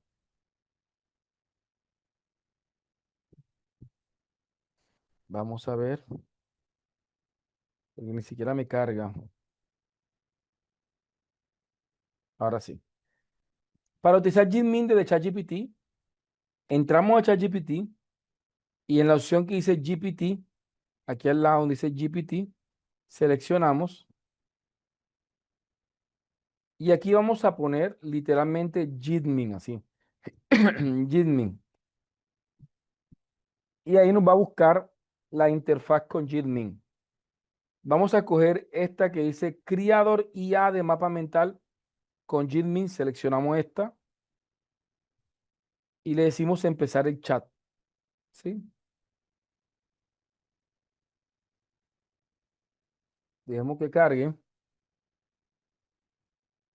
En la práctica usted puede hacerlo o directamente de Jitmin con los pasos del documento que mandé o hacerlo con ChatGPT. Yo les sugiero que lo hagan con ChatGPT porque lo tendrán gratuito para siempre. Le digo empezar el chat. Les pido que tengan paciencia porque estoy bastante lento. Y ya aquí puedo poner mi prompt. Le voy a decirle, por ejemplo, crea voy a poner el mismo prompt que pusimos ahorita rato. Vamos a ver si aquí lo tengo todavía.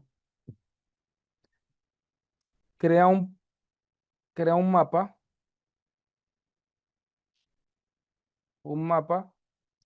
con la evolución,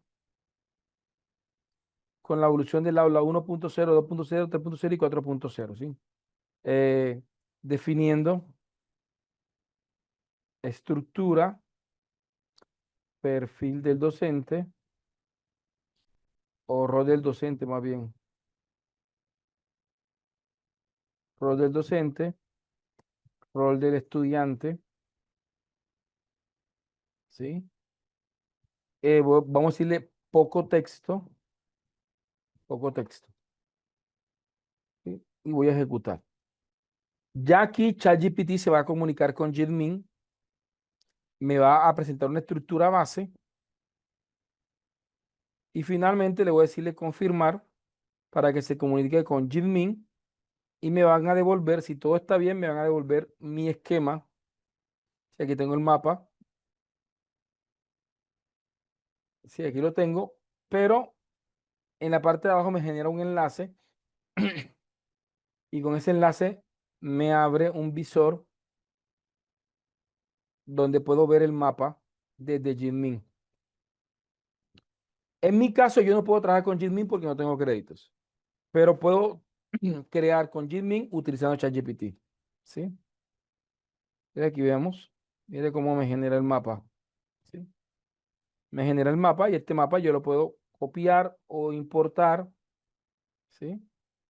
Y llevármelo directamente a PowerPoint para mi ponencia, para mi... Entonces vemos esto. Cuando ya ustedes comiencen a utilizar a Jitmin, cuando ustedes comiencen a utilizar a Jitmin en ChatGPT, lo podrán reutilizar en cualquier chat? Por ejemplo, ayer estábamos creando nuestro prompt de docente, ¿verdad?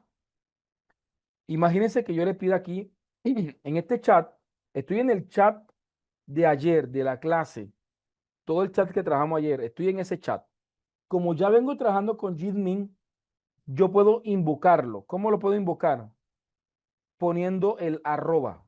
Pongo arroba. No.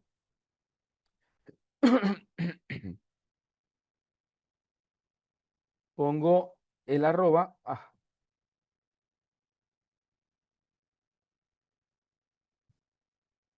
Voy a poner aquí el arroba.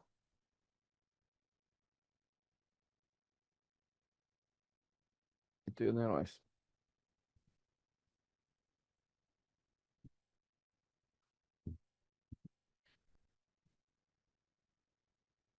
Vamos a ver.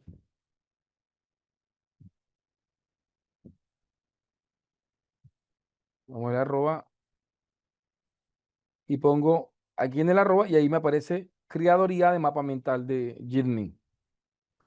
Miren que ahí invoqué dentro del chat que estoy trabajando, invoqué a Jitmin y le voy a decirle, créame un mapa con la estructura del curso.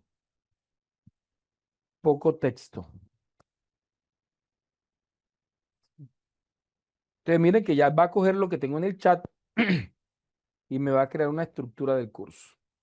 Voy a confirmarle para que se comunique con Jitmin y se vuelve un recurso muy interesante porque ya dentro del mismo chat puedo estar creando mapas mentales.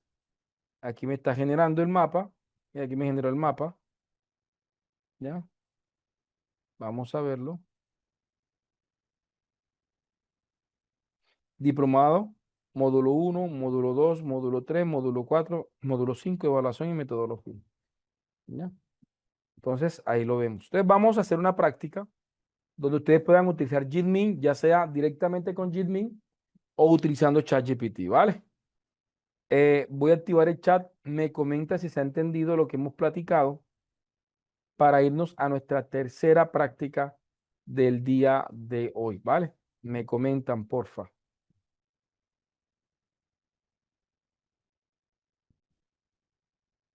¿Se ha entendido? Ahí está el paso a paso en el documento de Word. Para trabajar con Jitmin, ahí está el paso a paso. En el archivo que les mandé está el paso a paso. Entran a ChatGPT. En la parte izquierda ubican la parte que dice GPT. Ahí le aparece un buscador. Van a poner Jitmin y van a poner ese que dice IA mapa mental por Jitmin. Seleccionan y comienzan a chatear. Cuando ya tienen tiempo de estar utilizándolo, ya ustedes desde cualquier chat que están trabajando ponen arroba y les van a aparecerle todas las herramientas de chat que ustedes están utilizando. Cogen Jitmin y podrían hacer temporalmente gráficos en otros chats que están trabajando. Perfecto. Pues el prompt que utilicé fue muy sencillo, honestamente. ¿Sí? Es el mismo, utilizan el mismo prompt que utilizaron con Mapify. Vale, ¿cómo vamos? Bien, pues quiero comentar lo siguiente. Yo les manifesté de entrada que hoy tenía problemas con el internet del sector y que estaba con mis datos. Pero tengo un tema también de carga que me puede generar, me puede dejar sin conexión en cualquier momento. Así que quiero avanzar lo más que pueda en dado caso que si se llega a caer la conexión, pues podamos haber avanzado lo más que podamos. ¿Ok? Vamos a utilizar otra herramienta que nos ayuda muchísimo a presentar este tipo de ejercicio, ¿vale? William Villega, ¿cómo estás? Cuéntame, ¿tienes manito levantada? Profesor, buenas noches, gracias. Muy genial las herramientas. No, quería recordarle para que usted se lo diga ahí administrativamente, es que en el WhatsApp, en serio, colocaron, fue 2 veces el mismo identificador de reunión. Los que entramos desde PC tenemos que editar siempre código. No nos dejaba casi entrar. Me tocó dar miles de vueltas, pero lo logré. Era solamente eso, muy amable. No, William, claro, yo por ahí mandé un mensajito para que me colaboraran al respecto, pero no me han contestado. Y como te decía, las personas encargadas de esas, pues, son ajenas a mi labor acá, entonces no logro, pero ya le hago llegar esa información que me parece muy valiosa. Bien, vamos a utilizar ahora otro tipo de recursos que nos puedan servir. Vamos a intentar hacer una presentación, vamos a hacer una presentación utilizando, eh, vamos a hacer una ilustración utilizando Gamma, ¿sí? Gamma es una inteligencia artificial que nos permite hacer trabajo. Ya les voy a mandarle aquí, a desactivar el chat y les mando el paso a paso de Gamma, ¿ok? Vamos a mandarle aquí el paso a paso de Gamma.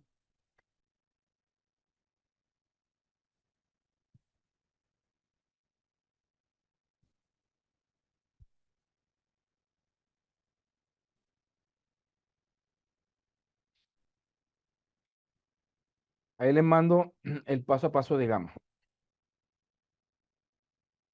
Ahí se lo acabo de mandar por el chat. Ahí está el paso a paso de Gamma. Y yo lo voy a hacer. Vamos a entrar a Gamma, ¿sí? Entran a Gamma utilizando el usuario. Si utilizan el código que yo les mandé, les va a dar unos créditos más. Sí, pero van a entrar a Gamma, punto app, ¿sí? Punto app. Regálenme aquí así. Ujú. Inician sesión con su correo de Gmail o de cualquier operador que tenga compatibilidad con la herramienta. Van a poner donde dice crear nuevo con IA. Aquí en el botón azulito, crear nuevo con IA. Nos vamos directamente donde dice generar, que es, para poner un prompt, aunque también pueden importar un archivo. En el caso de Mapify y de Jitmin también les permite hacer mapas importando archivos. trayendo de un video de YouTube. O sea, hay varias opciones para crear mapas mentales. Todas estas herramientas no solamente le crean a partir de prompts, sino que también les crean a partir de documentos, a partir de URLs de página web. Y Gamma no es la excepción. Gamma te permite, si le dices generar, es con un prompt. Si le dices pegar texto, te va a pedir un archivo. Quiere decir que tú puedes crear tus diapositivas desde un archivo y también desde importar URL. Me voy aquí donde dice generar para poner mi prompt. Le digo generar. Vamos a ver. Y aquí me aparece. Voy a coger donde dice presentación. En la versión gratuita puedo hasta 10 módulos. Ya si quiero más me toca pagar. Formato voy a coger tradicional. Por favor, el idioma que sea español. De lo contrario, les puede aparecer en otro, idioma. Vamos a poner nuestro prompt. Voy a decirle aquí em, una presentación creativa, ¿sí? Sobre Aula 1.0, 2.0, 3.0, 4.0, características, roles del docente y el maestro, integración de TIC con enfoque hacia la educación universitaria, hacia la educación universitaria. Ustedes pueden trabajar el tema que ustedes quieran, universitaria. Pueden trabajar el tema que ustedes quieran. Voy a poner este prompt. Le digo generar esquema. Aquí me va a presentar un esquema el cual yo puedo revisar.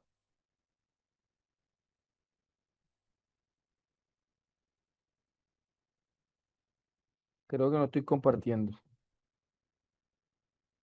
Bueno, como les decía, entré a Gama, me aparecieron dos opciones, una que decía general. Entré a Gama, en la parte superior derecha me aparecía generar con IA, le daba allí, me aparecieron tres opciones, importar desde archivo, generar o desde una URL, puse generar, que es con un prompt, y puse el prompt que les acabo de mandar, ¿sí? ¿Ya? Le puse ese prompt,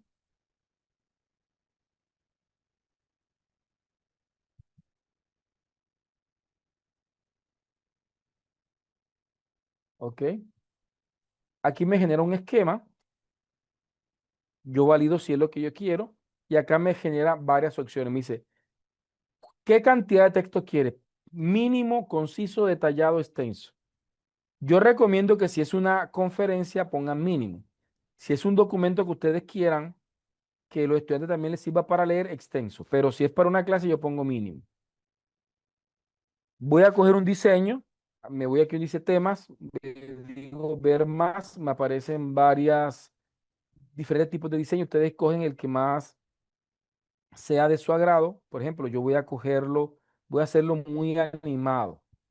Voy a hacerlo como si fueran, vamos a ver, por ejemplo, así. Voy a coger este diseño, le digo seleccionar tema. Imágenes, ¿cómo quiero crear la imagen? Voy a decir imágenes automática. No, qué pena. Imágenes de IA. Y aquí voy a coger como imágenes lineales, imágenes como si fueran dibujos. Pero ustedes la pueden coger como ilustración, fotorrealistas. Yo la voy a coger como si fueran imágenes de vectores. ¿Ya? ¿Sí? Y voy a poner aquí la opción de divertidas. ¿Sí? Minimalistas, limpio, ¿sí?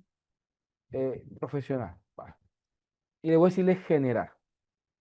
Ya aquí me va a crear mis diapositivas. Son las 8:13. Sí, esto no le va a costar a la inteligencia artificial sino menos de un minuto. En mi caso hoy tengo problemas de internet, de pronto se demora un poquito más, pero mira, menos de un minuto vamos a ver cómo una inteligencia artificial me está creando mis diapositivas utilizando viñetas, estructuraciones, va a meter hasta infografía, gráficos, elementos. Miren, o sea, en menos de un minuto. Esto antes me podía haber costado toda una mañana para preparar mi clase, ya tengo la presentación hecha en menos de un minuto. Vamos a verla. Aquí dice evolución del aula 1.0 al aula 4.0 en en la educación universitaria. Aquí le puedo subirle el número el tamaño de la fuente, dice. El modelo tradicional, aquí me muestra modelo 1.0, aula 2.0, la revolución digital y la educación humanista, 3.0, personalización y aprendizaje autónomo, 4.0, innovación disruptiva. Lo que pasa es que aquí falta, ¿sí? Roles del docente y el maestro en cada una de ellas, integración de TIC en la educación universitaria, impacto en el aprendizaje y las competencias, desafío y oportunidades en la transición hacia el aula 4.0, el futuro en el aula 4.0. Entonces vemos claramente, puedo editar en sitio, yo puedo editar en sitio, puedo modificar en sitio. Por ejemplo, en este caso, eh, vamos a intentar, o en su defecto puedo descargar, le digo aquí compartir, exportar. Cuando yo descargue en PowerPoint, lo que hago es abrirlo desde mi computadora y modificarlo dentro de mi computador, que me quede bien, pero bien presentado. Ya me dice que le dé clic aquí para descargar y aquí me está descargando mi presentación en PowerPoint. Mi presentación en PowerPoint. ¿Vale? Entonces ahí está el paso a paso de cómo trabajar con Gamma. Sé que es una herramienta que de pronto muchos ya conocen porque es bastante popular, pero aquí se la estamos presentando en este diploma. Vamos a hacer nuestra cuarta práctica, si no estoy mal, del día de hoy. ¿Ya? Me está descargando, sino que mi está súper lento. Vamos a presentar una herramienta más. ¿Sí? Me escriben si lo de Gamma se entendió y también me comentan si lo conocían o no.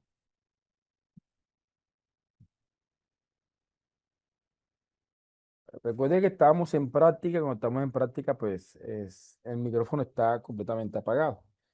Vale, perfecto. Gamma te permite ganar puntos o comprar puntos, ¿vale?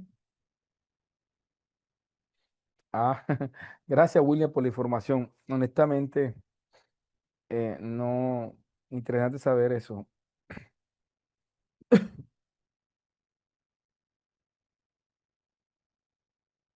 Pues Gamma no se puede integrar a ChatGPT hasta donde tengo entendido. Eh, Menos que está hablando sobre Mapify, hay muchas herramientas que se integran a ChatGPT, muchas. Vale, voy aquí a detener, vamos a avanzar, vamos a hacer nuestra última práctica en el día de hoy. Vamos a utilizar otra herramienta que nos permite hacer este tipo de presentaciones, ¿ok? Permítanme, vamos a hacerlo. Vamos a utilizar una herramienta que se llama SlideGood.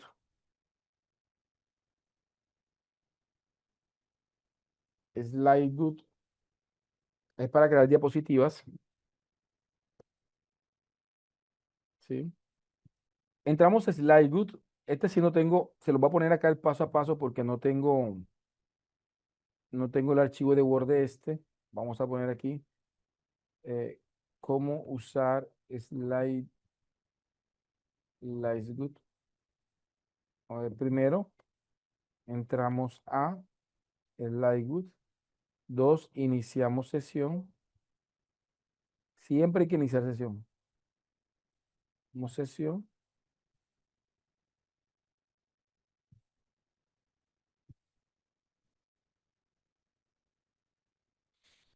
Tercero, donde dice iTools, seleccionamos en la parte superior en iTools.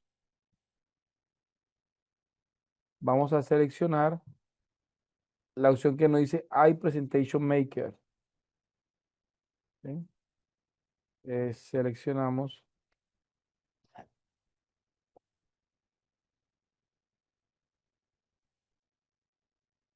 que es como el creador de diapositivas con inteligencia artificial,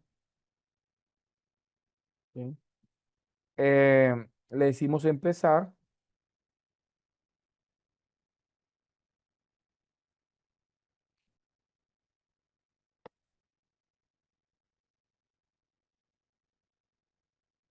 Damos clic en empezar.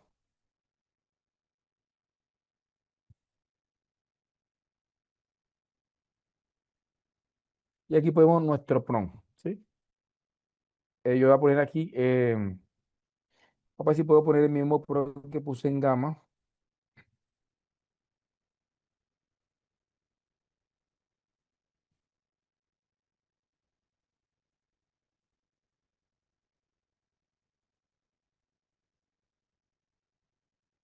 Voy a poner el mismo prompt que puse en Gamma, ¿sí? Por aquí ponemos el prompt. Ponemos el prompt. Ya. Aquí voy a decir número de diapositivas. Vamos a coger que sean 14 y 28. Vamos a hacerla larga. Estilo de imagen como la quieren. Vamos a hacerla en esta ocasión. La puede hacer como dibujo, fotorrealista, surrealista, con plastilina. Yo voy a cogerla con arcilla para hacerlo como educativo. Pero ustedes pueden coger el diseño que ustedes quieran. Pueden juntar archivos si quieren enriquecer el texto. Me pide que coja diseño aquí, sí. Hay diseños que son gratuitos, los que tienen coronitas son pagos. Así que voy a utilizar eh, algunos que son gratuitos. Por ejemplo, esta es gratuita. A ver si pronto, si no encuentro más, escojo esa. ¿Sí? Esta tiene prestaciones muy buenas. Esta herramienta es una muy buena herramienta. Tiene más, eh, tiene sus pros y sus contras con respecto a Gama.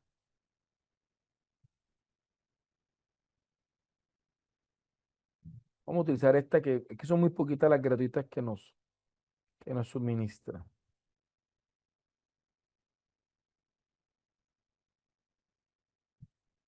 En el mes pueden hacer 3 diapositivas.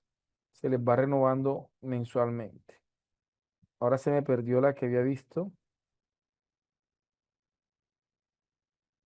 Aquí está. La selecciono. Y le digo continuar. Aquí me está generando el esquema. Al igual que Gamma, me genera el esquema. ¿Sí? Por aquí seleccionamos la plantilla. eh, verificar que sea gratuita o tener créditos para su uso. ¿Sí? Vamos a ver. Ya aquí están nuestras imágenes.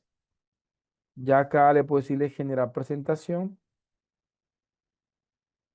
Él no tiene editor, así que él lo que va a hacer es directamente crearme un archivo en PowerPoint, .pptx, para yo descargarlo y seguir trabajando con él desde mi equipo. A diferencia de Gamma, que tiene su propio editor y yo puedo editar dentro de Gamma o por fuera de Gamma. ¿Sí? Entonces vemos aquí, claro. Con esta sería nuestra última práctica del día de hoy. Eh, Vamos a ver, me está diciendo cómo la quiero. Si la quiero, voy a descargarla literalmente. Y aquí me está descargando. ¿Vale? Vamos a abrir el archivo para que ustedes vean. En este caso, miren, aulas digitales, introducción. Me genera como un esquema. Evolución del aula digital. Pero raro, porque él usualmente me crea texto, pero en esta ocasión no me creó texto, no sé por qué. ¿Sí? Pero aún así, él crea texto, pero aún así tengo toda la estructura de una conferencia que simplemente puedo ir llenando. eh, con otra inteligencia artificial para la construcción de texto y puedo tener las diapositivas completamente. Pero no sé por qué, él usualmente crea texto, pero no sé por qué en esta oportunidad no me creó el texto que quería. ¿Sí? Es que de hecho,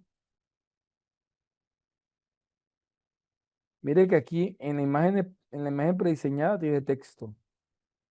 No sé por qué no tiene el texto en la descarga, no sé.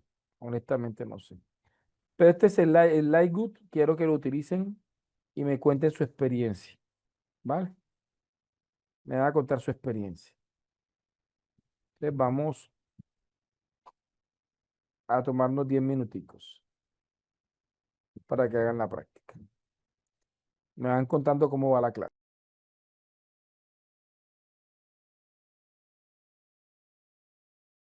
Ok, ¿cómo les fue? Vamos a ver. Lograron, dice, veamos a ver, por acá no están compartiendo lo que hicieron. Ok, vale. Vale, perfecto.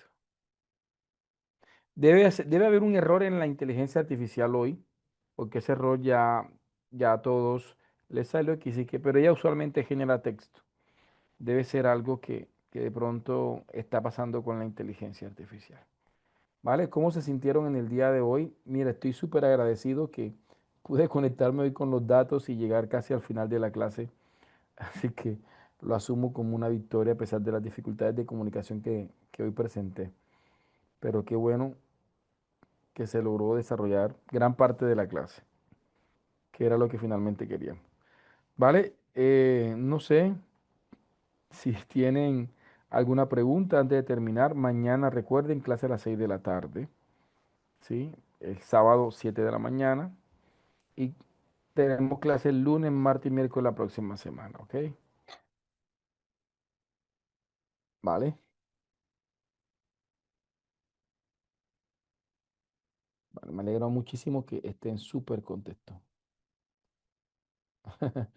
Me gusta eso, entonces me considero rearmado para ejercer la docencia universitaria. Qué bueno. Dice, profesor, yo quiero crear una cartilla digital. ¿Qué herramienta, qué te recomiendo, María? Te recomiendo Genially, te recomiendo Gamma, no, te recomiendo Genially, te recomiendo Canva, eh, Kahoot, podrían ser herramientas que te pueden ayudar a hacer eso. Interactivas, bien bonitas. ¿Vale? Vale, Dios me los bendiga, Dios me los guarde con todo el afecto del mundo, que pasen un resto de noche bien. ¿Vale? Dios, Dios me los guarde. ¿Vale? Chao.